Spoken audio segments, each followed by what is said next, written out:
curious on what your spin would be on, you know, why he had to go through these series of just struggling in special ed. And now he's at a public school, which is even harder because the teachers are not really able to work one-on-one like he was, like he had in a private setting. I have a really easy solution for you. What's that? See him as perfect. Instead of seeing him as someone that needs to be healed, see him as perfect. How do I deal with the fact that he's not doing his homework and he's getting D's and F's? Dyslexia is a different way of learning, and so he's not being given the lessons in a way that he can learn it. Dyslexia, if I'm not mistaken, if anybody has any more information in it, is they think so fast that we, as normal people, as we slow down and we see A, B, C, D, they see A and then they see F, and their brain moves so fast that they're not slowing down. They don't think linear. They think abstractly, which is like genius. And our school systems and our way of teaching them doesn't know how to teach that level of genius. What I would do is I would pray for your son to have the right people come into his life that understand how perfect and beautiful and special and genius he is, who will nurture that instead of misunderstand it. And it starts with you, his mother, that you see him as that way.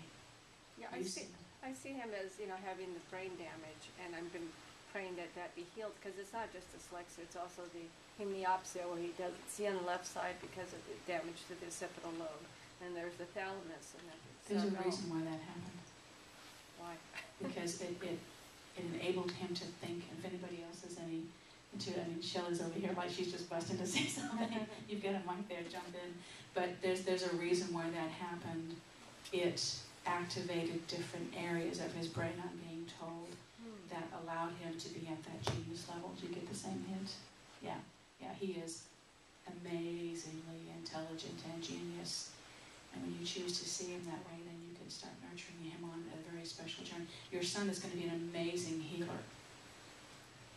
You know, she was talking earlier, is my mic on? As Reverend Danielle was speaking earlier about sometimes we're down, you know, just seeing what's happening.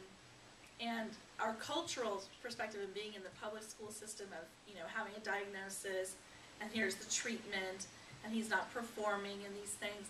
But again, if you kind of come up to the bigger picture, what I call eagle's picture, if you're like flying high like the eagle, you see that that's our cultural imprint of today's life where we are living here. But if you were in a village in the Amazon jungle, none of this would be an issue. And his beauty, his genius would shine.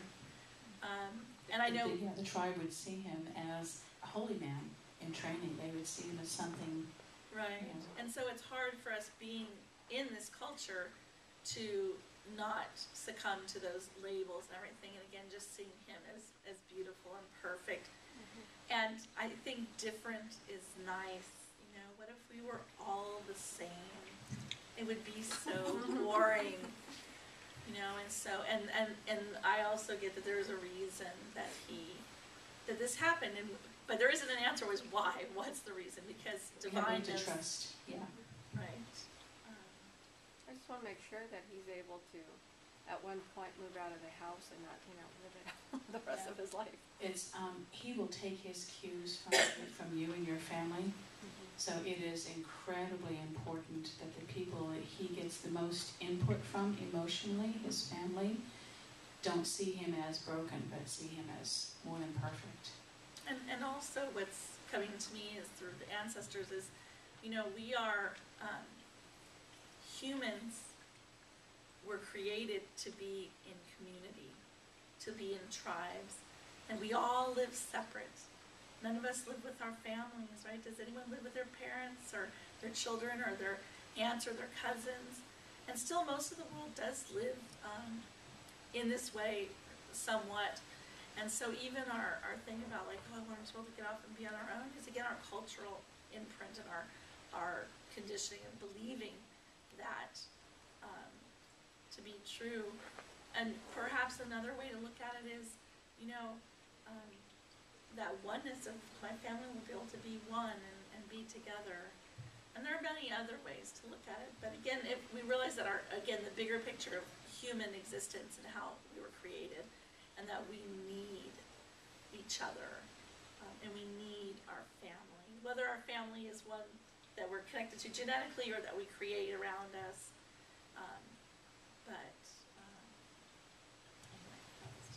But how do I'm sorry, I don't want to take up too much time, but in our culture, education is taught that way. I mean, how do I get him to the right people to teach him? You have spirit to bring them to you. Have spirits. When you acknowledge that he is perfect, whole, healed, complete, and an amazing gift to you, your family, and to our community at large, when you acknowledge that he's a gift, then you can ask for the teachers who will support his gift to come in. But you're unknowingly blocking those special support networks coming in to help him while you're seeing him as broken rather than perfect. Okay. Thank you. So again, it's a shift in perspective. Yeah. There's this, it's actually in Kappa Valley Unified School District. They just opened a brand new school that's based on the 7 intelligences. And it just opened up this year. What is it called? I have no idea. You're going to have to look it up. I can call my friend. Capo Valley Unified School District. And You can it's basically... exchange information afterwards, and you can call your Yeah. friend and pass the information on. See, it just opened up for you right then and there. Yeah. Because you actually just in your mind right now decided it was a possibility of seeing it that way, and there you are. That's how fast the universe works. No waiting in line. There's no long line. You go to the front of the line when you open up. Thank you. Thank you. Thank you for that. How long it'll take to get the information. Today's for Family Day. Yeah, I can start. It's already done. You have already just now in this moment shifted everything. Great. Just from opening it. Anything else? Yeah, I also know someone that has a file with ADD and some other problems, so I can also share some information with you too afterwards. Great, thank you. And remember that it's my point of view, and I think a lot of other people share, that these labels of ADD, ADHD, Asperger's, autism, dyslexia, these are labels that our society puts on them as a way to understand why somebody is out of the norm, out of the box. And all of these kids, I mean, generally speaking, highly intelligent, multi-dimensional thinking processes, very tuned into the universe, very psychic. Autism, generally using telepathic ways to communicate, and that's why they have so much trouble speaking, is because they're not accustomed to having to physically open their mouth to speak. They're accustomed to doing it telepathically. These children are beautiful, indigo, crystal, rainbow children who are here to usher us in. When they become adults, they will be the leaders in our communities, not the indigos because they're too angry. There's the ones here that are, they're coming with the wrecking ball. But the crystals and the rainbows that come in afterwards, these are the new leaders of our communities, and we need to support them the best that we can, because they're beautiful. And they are the most incredible versions of human beings that we've seen in thousands and thousands of years. And your son is one of them. He is going to be like an amazing leader, I'm being told. Yeah, he is very, very beautifully chosen to come in to you and your family. And remember, you were chosen as his family. And he chose you. And he chose to you come into through you. And that's why you're here learning all of this, so that you can become the kind of adult that supports how special that he is. I know he is very psychic, but I was told by someone that to just have him be in the moment instead of being in different dimension, because he kind of starts seeing, pilgrims, and he starts seeing a lot of stuff. So I was told to kind of try to shut that down so that he can be in reality and not in other dimensions, because he is very psychic. I mean, I don't like the word shut down. Well, I think, Grounded. maybe those were some of the educational specialists saying that, or I'm not sure who, but, I think in our society, you know, that's why healers and gifted people, haven't thrived, because people tried to shut that down. And all of you, when you were children, had special abilities, or normal abilities, what we would call now special, but someone said, no, you can't believe in magic, that's not reality. And they were, all those statements were misguided but well-intentioned. Of Okay. course. Yeah. Thank And all the people that are telling you these things, they are well-intentioned. They are just misguided. They don't really understand the larger picture. But and you know, it is going to be a beautiful and long, challenging journey for you to help him explore who he is, encourage it, at the same time help him navigate the density of the community that is in. And that's really what we're all trying to do here, is we're trying to open up our gifts, understand the greatness of who we are, and yet we came here to help raise the vibration. So we do need to learn how to navigate through it. We can't be dysfunctional in this environment once we wake up and start saying, oh, it's too dense here and I can't hang out with all these people that aren't spiritual and it's just too hard and they're just so mean and I just, no, we got to buck up. We got to navigate through this because that's why we're here. That's why we came. We came to wake up and to balance, to integrate, and to help. And that's really your job, is to help him balance and integrate, because he did come here for a reason. So did you want to add anything to that? No? Thank you so much. That's my pleasure. And, you know, and please never feel like you're taking up the group's time, because anything that you have that you feel inspired to share is of course going to help everybody else, because we're all going to be meeting someone like that someday, and you know, the words we hear today is going to help us with the words that we share with them tomorrow. Okay. Anybody else have anything to share?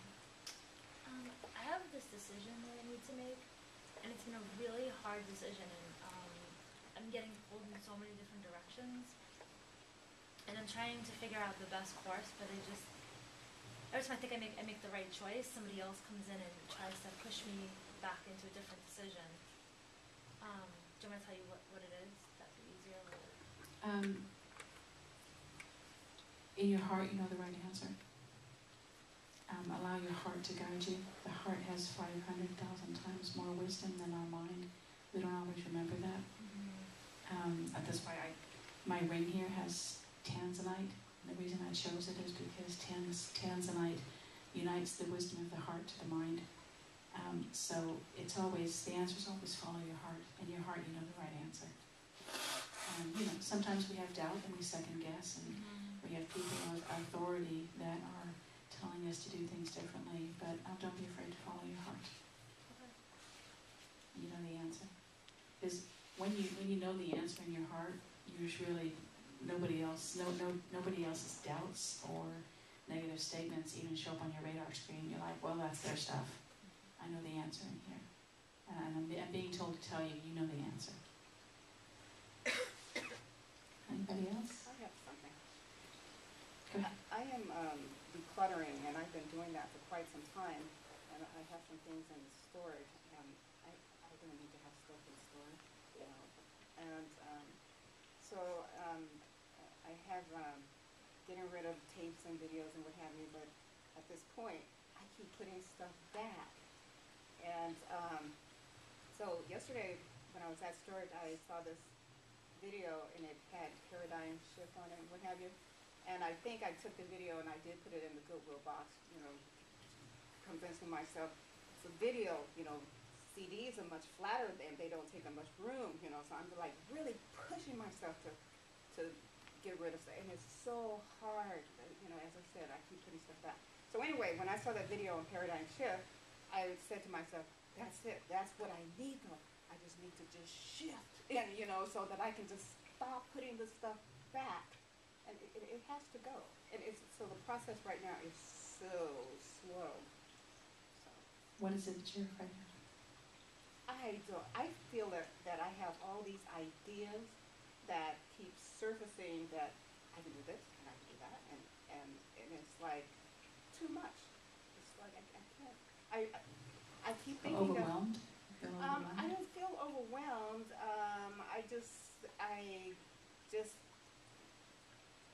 If anyone has seen the show Project Runway, and there's this one guy, he was a runner-up, and he didn't win, he was a runner-up, and one of the things that the judges kept saying about him was he has all these ideas, and that kind of, it's a good thing, but sometimes it kind of holds him back, because even with his designs, he just has too much.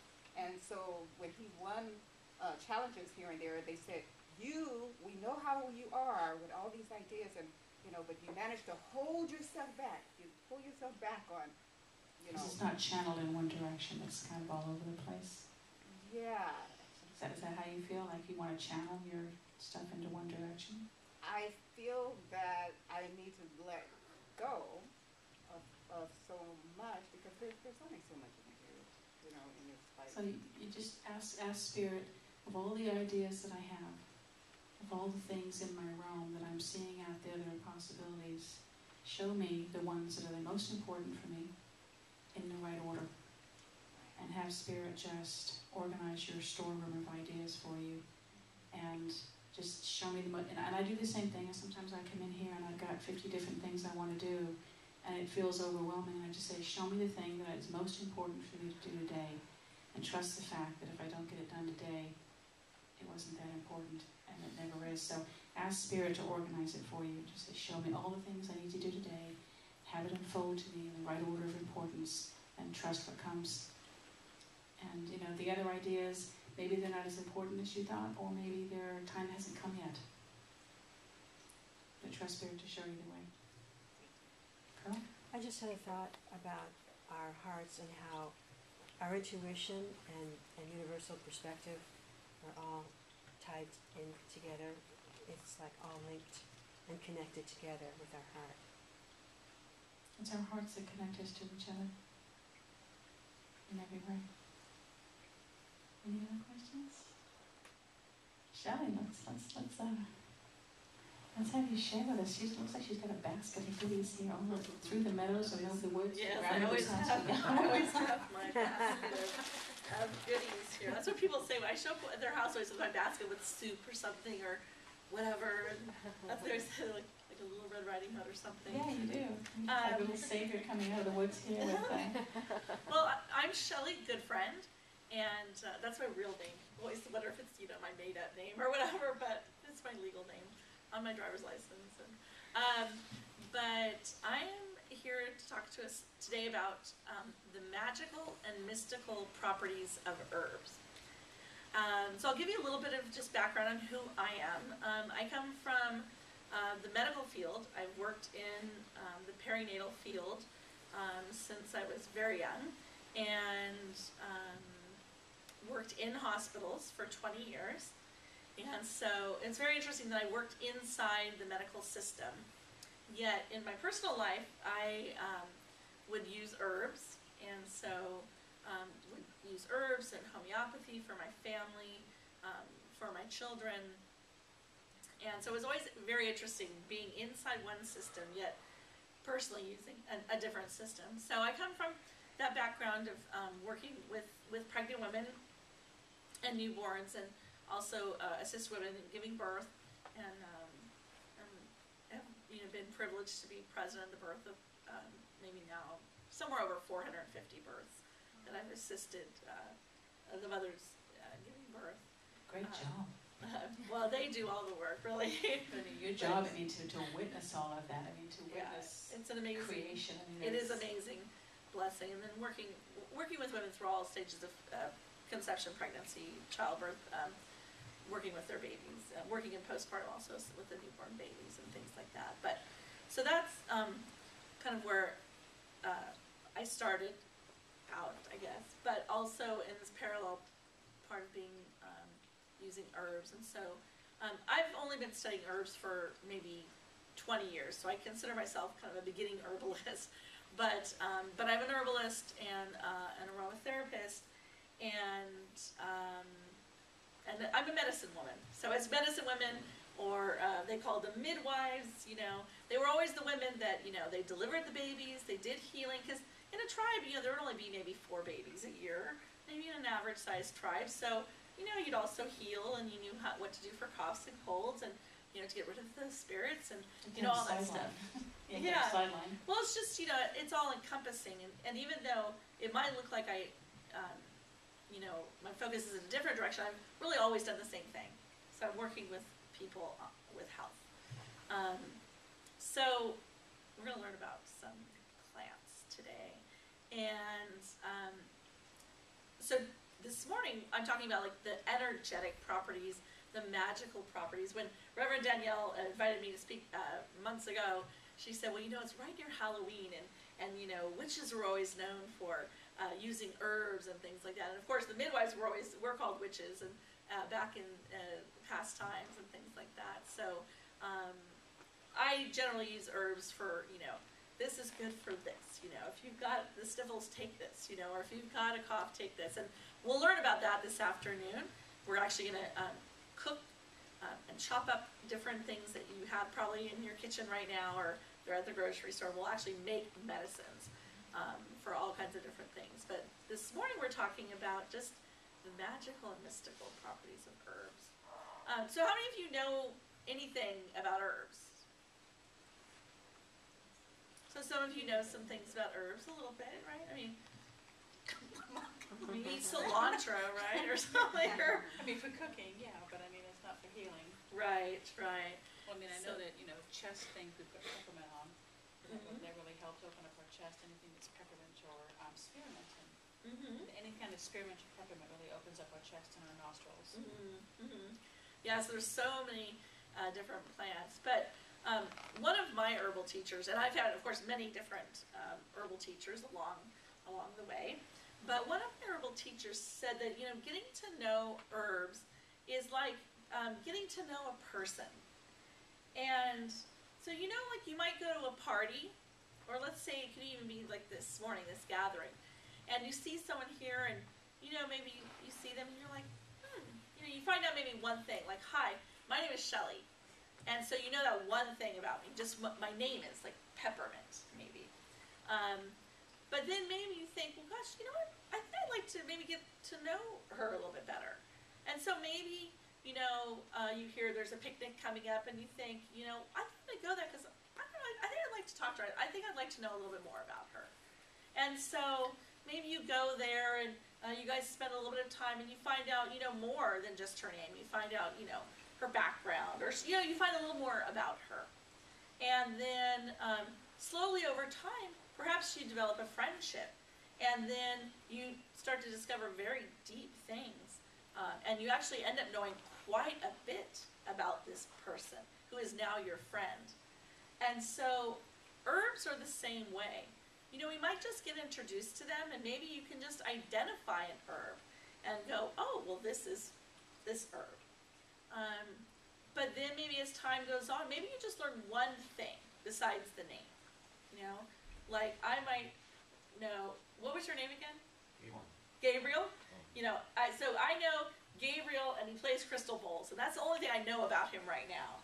But maybe if I got to know him better, and that's really good that I know that Gabriel plays crystal bowls, because I always think when I hear crystal bowls, I'll think, well, Gabriel plays crystal bowls, and if someone comes up to me and says, I need someone to play crystal bowls, I'm like, oh, I know Gabriel, he could help you with that. So the same thing, if you just know that, peppermint can help you with this, and if that's the only thing you ever know, it's still good to know just one thing about one herb. But maybe as time goes on, you might learn a little bit more. Just like getting to know a friend. You learn a little bit more, and a little bit more, and a little bit more. And some people, you just might know their name, and that's it. And that's fine too. So when you think about learning about herbs, it could be overwhelming to learn all of this stuff. But just little by little, little by little. So you're right, all the different forms they come in, whether it's fresh or dried, and whether it's broken down into a tea, or whether it's mixed with other herbs, and how long you put it in there and how you ferment it. It really is that there's, even just with one plant, there's probably 50 different things you can learn about. Absolutely. How it acts alchemically in different situations and in different times. Right.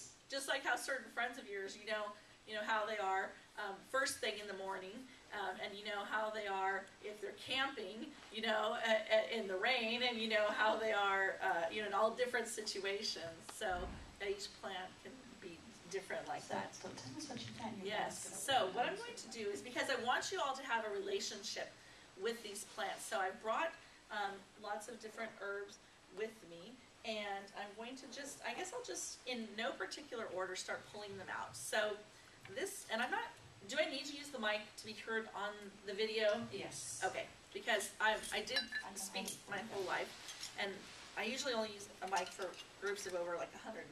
Yeah, it's so that the camera can Okay. understand. So, and one way, if you want to learn about herbs and you think, I want to start becoming an herbalist, you could just do this. I have just a bunch of jars here, and I've put herbs in them, and you just open them up each day and kind of What is smell. This one is chamomile. I'm going to pass around, and you could touch it, and you could smell it, and that's one way of just starting to get to know an herb. So this is chamomile. So I'm going to pass her around, and you guys can start to, look at her and stuff. And of course, I'm going to talk about chamomile in the afternoon. Sorry, about chamomile of medicinal properties. But right now, I'm going to talk about just some of the fun, the magical, mystical things. And I'm going to refer to my notes just so I talk about all the things I like. So one nice thing about chamomile is it was traditionally used in prosperity charms.